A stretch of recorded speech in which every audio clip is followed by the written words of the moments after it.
জবাব চাই। বই মেলায় হামলা কেন? অভিজিৎ দীপন আর কতজন? লাগবে আর কতজন? অভিজিৎ দীপন অভিজিৎ দীপন লাগবে আর কতজন? অভিজিৎ দীপন লাগবে আর কতজন? বই মেলায় হামলা কেন? ইন্টারিম জবাব চাই। বন্ধুগণ, আপনারা দেখেছেন আজকে বাংলাদেশের অমর 21 গ্রন্থমালায় একটা নির্লজ্জ ঘটনা ঘটেছে। আমরা এই জুলাই গণ অভ্যুত্থানের পর আমরা এমন একটা বাংলাদেশ চেয়েছিলাম যেখানে সকল নাগরিকের নিরাপত্তা নিশ্চিত করা হবে, কিন্তু আমরা দেখতে পেলাম অভ্যুত্থান পরবর্তী সময়ে এই রাষ্ট্র বারবার জনগণকে নিরাপত্তা দানে ব্যর্থ হয়েছে। আমরা এই বইমেলার শুরু থেকেই বারবার বলে আসছি এই বইমেলায় নিরাপত্তা ব্যবস্থা খুবই ভয়াবহ নাজুক, এবং এই ফলশ্রুতিতে দেখতে পেলাম আজকে আমরা একটা প্রকাশনীর উপর হামলা হতে দেখলাম। এই হামলার জন্য গতকাল সারাদিন জুড়ে অনলাইন জুড়ে একটা গোষ্ঠী একটা উস্কানি দেওয়ার জন্য হামলা করার জন্য পায়তারা চালিয়েছে। এত কিছুর পরেও আমরা দেখতে পেলাম এই রাষ্ট্র বইমেলার নিরাপত্তার জন্য, প্রকাশনীর নিরাপত্তার জন্য কোনো ব্যবস্থা গ্রহণ করলো না। উপরন্তু ওই গোষ্ঠী এই বইমেলার এই স্টলে এসে হামলা চালিয়ে এই স্টলটা বন্ধ করে দিয়েছে। আমরা এমন বাংলাদেশ চাই নাই। আমরা বাংলাদেশ চেয়েছিলাম সকল নাগরিকের মত প্রকাশের স্বাধীন মত প্রকাশের জায়গা হিসাবে। আমরা চেয়েছিলাম এই রাষ্ট্র সকল নাগরিকের নিরাপত্তা প্রদান করবে। আপনারা দেখেছেন আজকে ওই শাহবাগে এই প্রাইমারি স্কুলের টিচারদের উপর কি নির্লজ্জভাবে পুলিশে হামলা চালিয়েছে, কিন্তু যেখানে জনগণের নিরাপত্তা প্রয়োজন সেখানে ইন্ট্রিম কোনো ভূমিকা পালন করে না, সে নির্বিকার ভূমিকা পালন করে। আমরা এই ধরনের ইন্ট্রিম সরকারকে ধিক্কার জানাই। একই সাথে আমাদের মোহাম্মদ আজম স্যার এই বাংলা একাডেমির মহাপরিচালক হয়েছিলেন। আমরা আশা করেছিলাম যে তার নেতৃত্বে বাংলা একাডেমি সামনে অনেক দূর এগিয়ে যাবে, কিন্তু তার নেতৃত্বে দেখতে পেলাম এই বইমেলায় এই নির্লজ্জ ঘটনা ঘটলো, সে কোনো পদক্ষেপ গ্রহণ করলো না। আমরা ইন্টারিম সরকারকে বলতে চাই, ছাত্র জনতার যে অভ্যুত্থানের ভিতর দিয়ে যে সরকার গঠিত হচ্ছে তাকে বলতে চাই, এইসব হামলাকে আপনারা যদি বাধা না দেন, যদি পদক্ষেপ গ্রহণ না করেন, এই হামলা বারবার হবে।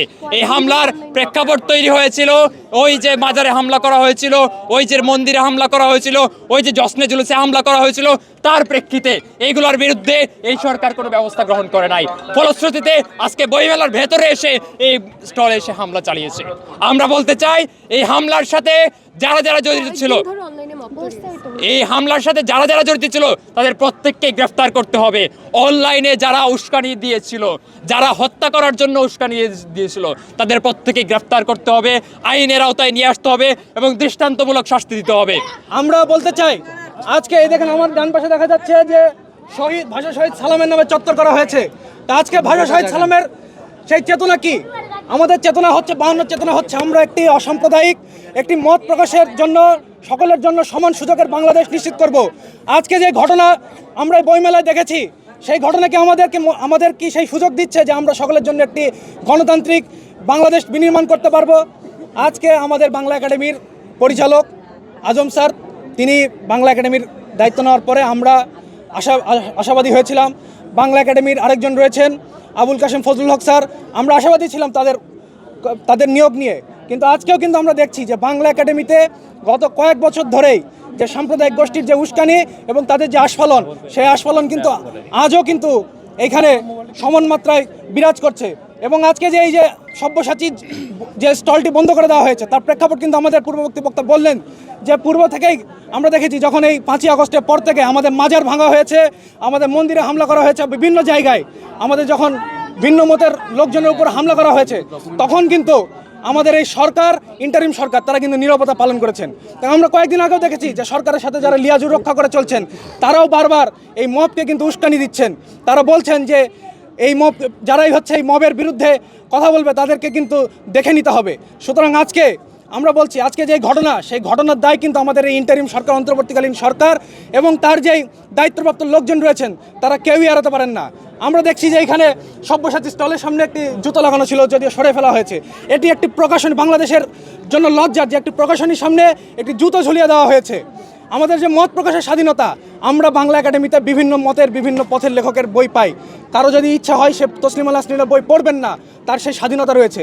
কিন্তু কেউ যদি পড়তে চান তাহলে তাকে সেই পড়তে চাওয়ার যে অধিকার, সেই অধিকার থেকে তাকে বঞ্চিত করা যাবে না। আমরা সেই কথাটি কিন্তু 5 তারিখের পর থেকে বলে আসছি এবং কালকে থেকে যে আমাদের পাশে বলছেন এবং আমরা জানি যে শতাব্দী ভব তাকে কিন্তু সেই পুলিশ সেন্টারে সেখানে আশ্রয়ে রাখা হয়েছে এবং তার কিন্তু যে জীবনের নিরাপত্তা, সে জীবনের কিন্তু সংকট দেখা, সেই নিরাপত্তার সংকট দেখা দিয়েছে।